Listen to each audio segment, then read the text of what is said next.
Welcome back to my YouTube channel, nama gue Vini.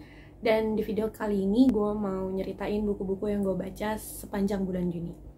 Jadi di bulan Juni tuh gue gak banyak baca buku, cuman baca 2 buku karena memang kerjaan gue lagi padat banget di kantor. Dan gue emang lagi suka nonton film dibandingin baca buku. Jadi bulan Juni kemarin gue cuman baca 2 buku.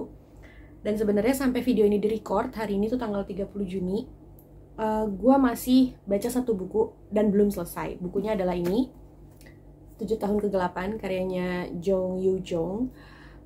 Udah tinggal segini lagi. Jadi seharusnya ketika video ini gue upload di YouTube, harusnya sih udah selesai ya.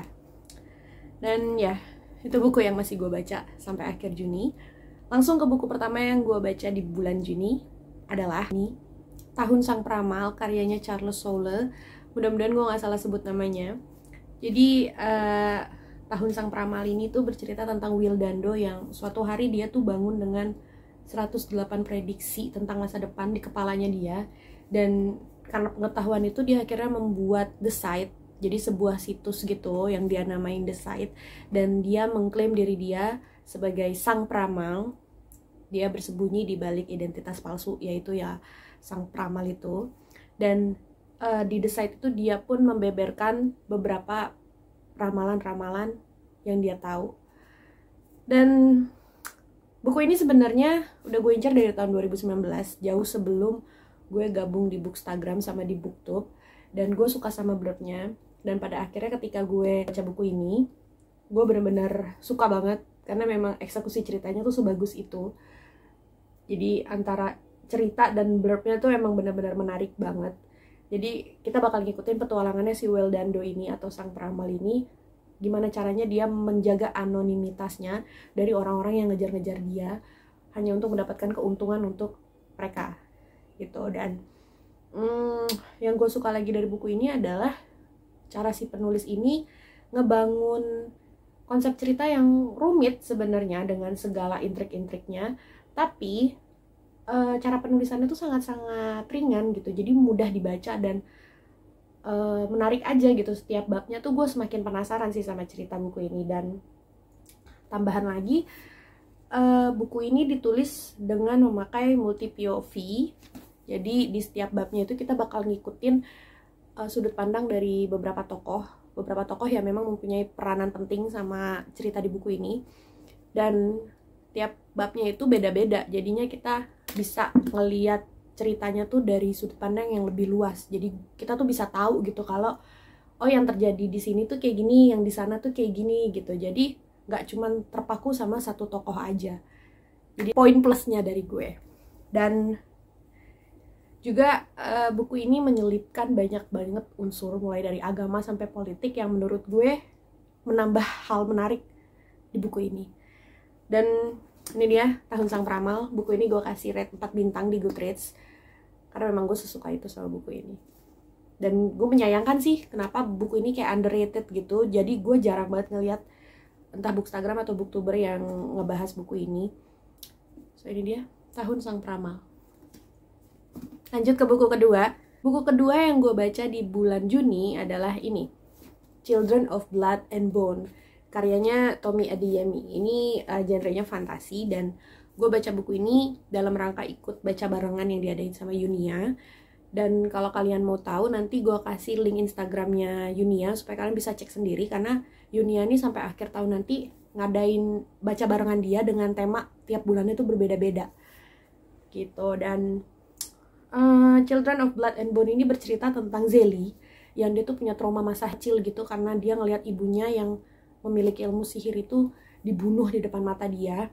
Dan dari situ dia jadi kayak benci banget sama kaum tiran, dimana dia ngerasa kayak kaum tiran tuh kejam banget sama orang-orang kecil kayak dia gitu, cuma karena mereka punya bakat sihir gitu. Terus dia jadi diperbudak, jadi jadi nggak dimanusiakan lah gitu kan.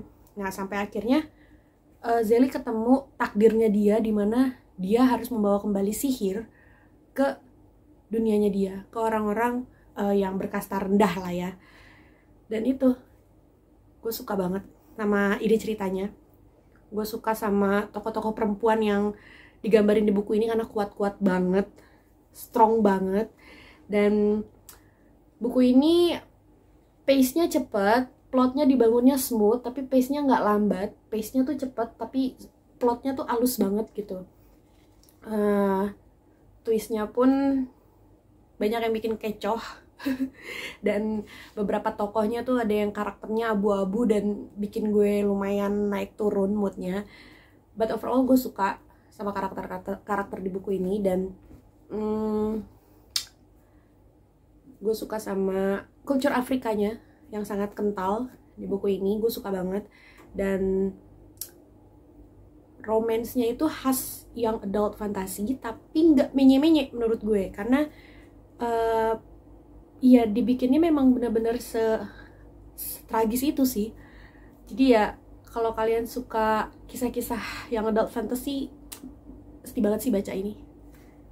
Keren. Gue suka sama unsur-unsur magis, dan yang terutama sih unsur Afrikanya gue suka banget, karena kayaknya ini buku Afrika pertama, ibaratnya buku yang latar setting tempat dan culture-nya tuh Afrika yang pertama yang gue baca tuh ini.